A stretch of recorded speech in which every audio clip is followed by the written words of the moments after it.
Assalamu alaikum, Sadeq. Assalamu alaikum, Mufti. How are you? I'm good. Where are you joining us from, Sadeq? I'm from the UK, as you can probably tell from my I can accent. tell. I can tell by the accent, exactly. Yeah, not too far from What? you, not too far from Birmingham. All So right. yeah, it's like half past Cheeky. 2 at the moment, and I couldn't sleep It well, is. and I just went on Well, to that's what YouTube. I'm here for, just to serve all those people who are having sleepless nights. Oh, you're funny. Allahu I'm loving Akbar. your content, by the way, brothers. You've done Shukran, amazing, man. I honestly. appreciate it, man. Honestly, it Um, means it means a lot. It means a lot. Sometimes I do. Um, I'm going through, in my in my world, and sometimes I do think, what on earth am I even doing? And yeah, alhamdulillah, I don't get these thoughts so often, but occasionally I will, and I'll think, what the hell am I even doing? And why do I even bother? Sometimes I occasionally I get these thoughts, and and then you get like such a heartfelt message from someone.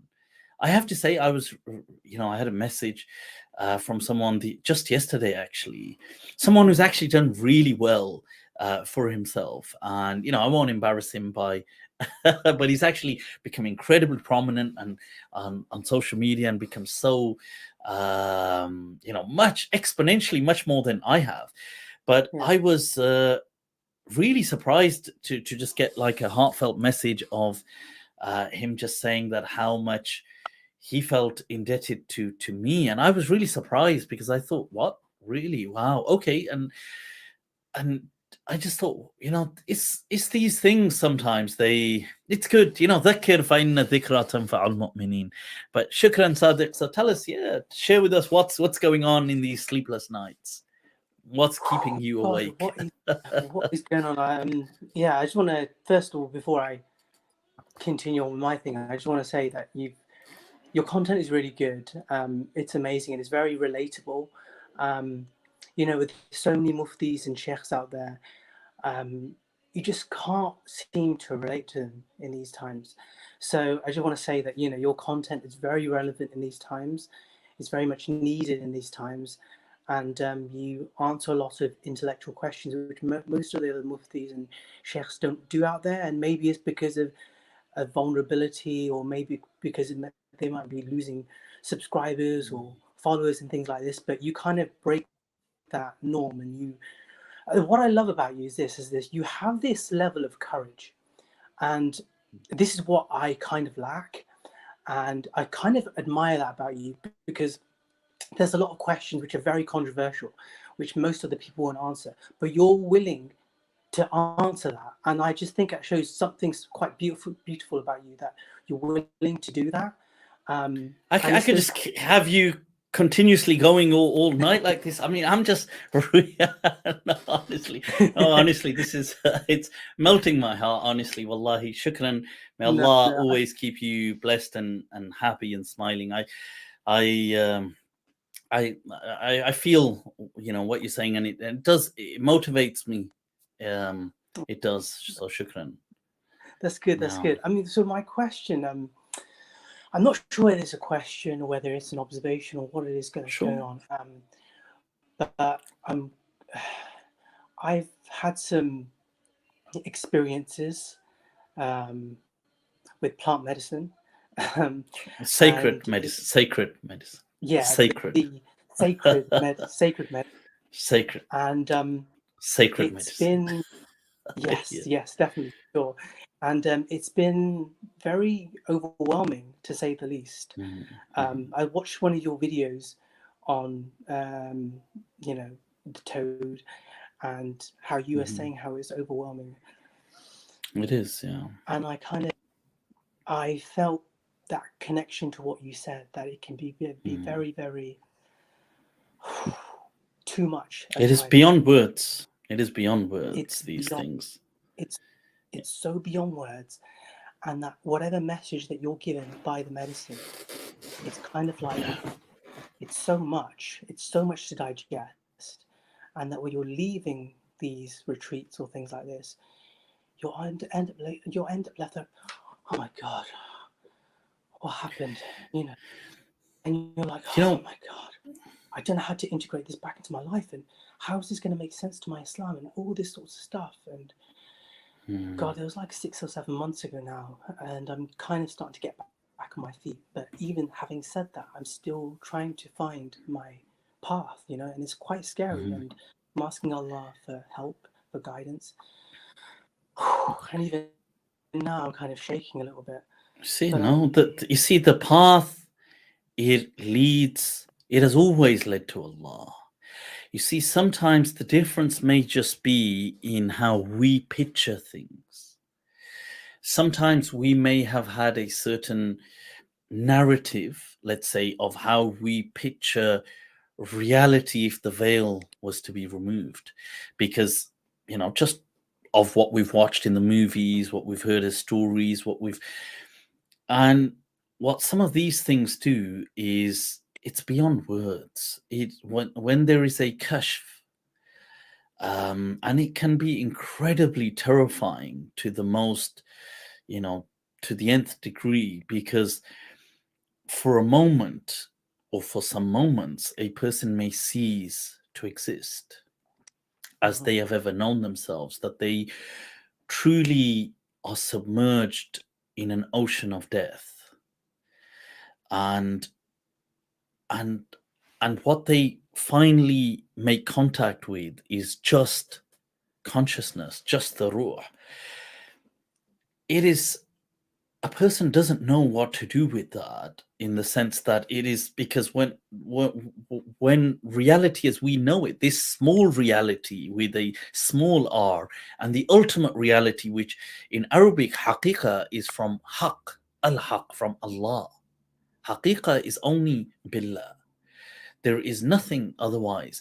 And you see, when a person is back in this kind of this understanding, and this is why you find people, there's a documentary as well called 5MEO the movie. It's on Amazon Prime and stuff. It's a good documentary to watch. They don't necessarily promote, they're not against, they just follow the journey of a few people that are going through it and their exploration.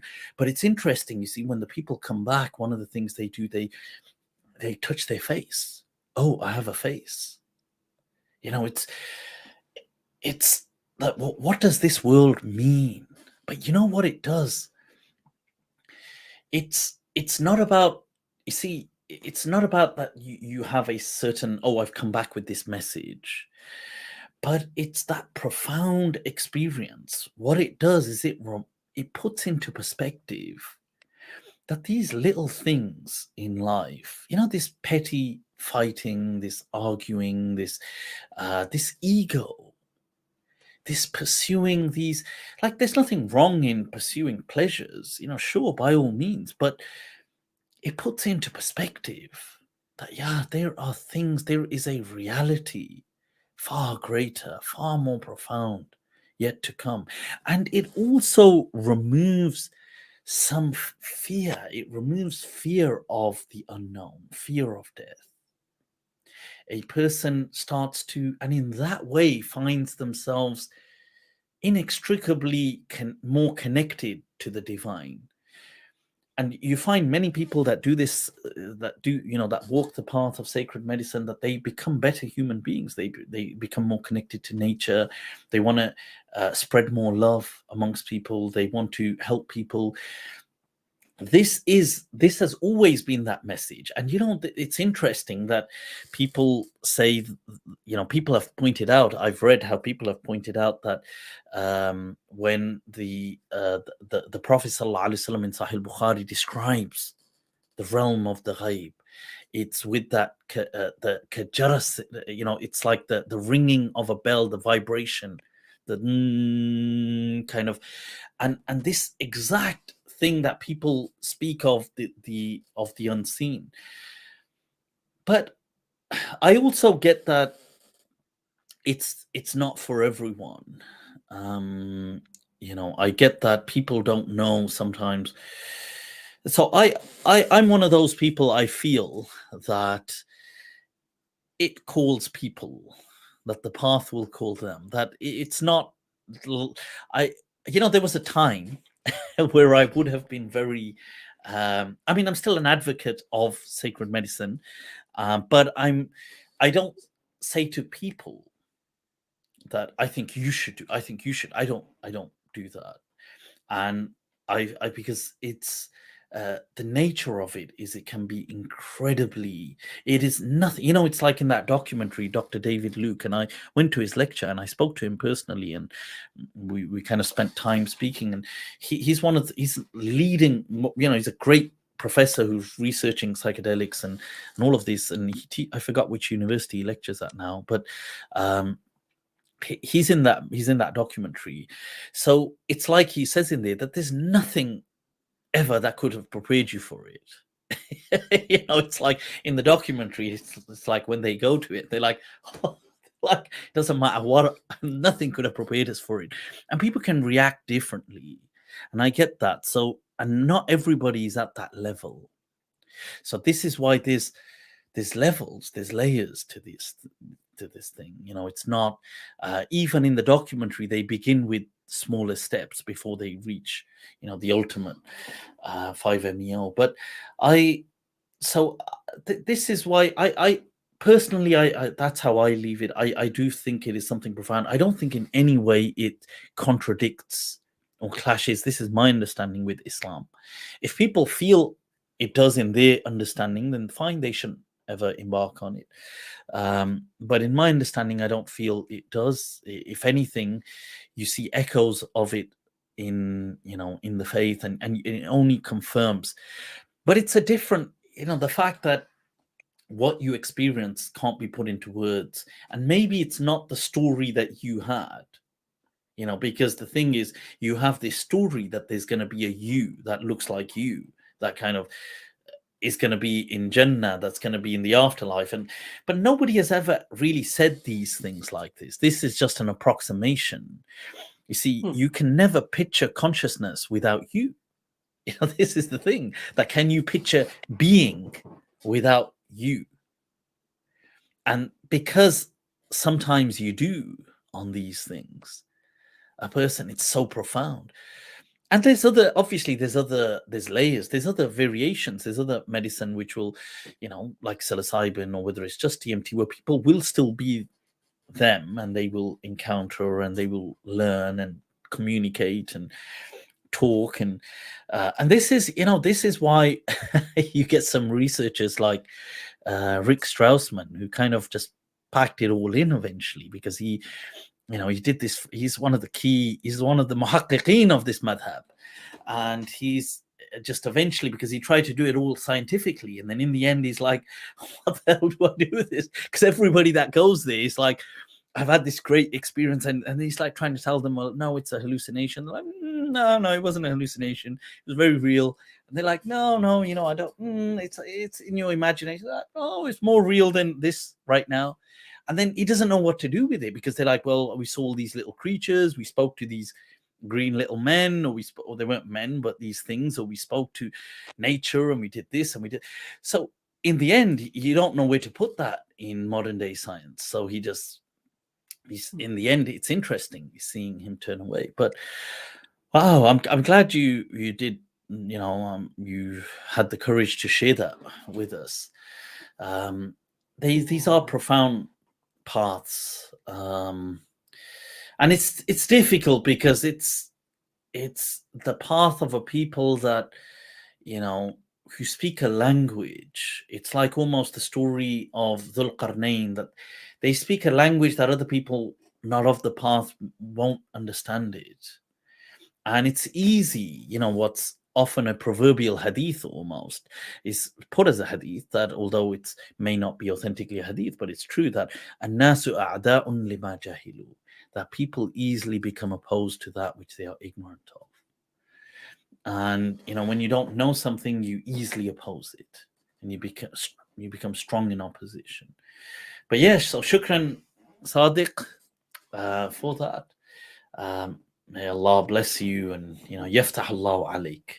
So do stay in touch. Do drop me a message on Instagram, and let me look out for your profile, and we'll be in touch, inshallah. We'll be connected. Oh, inshallah. It's been good to speak to you and connect with you, Mufti, and inshallah I'll be in touch soon. All the best, and give my salams to your family, okay?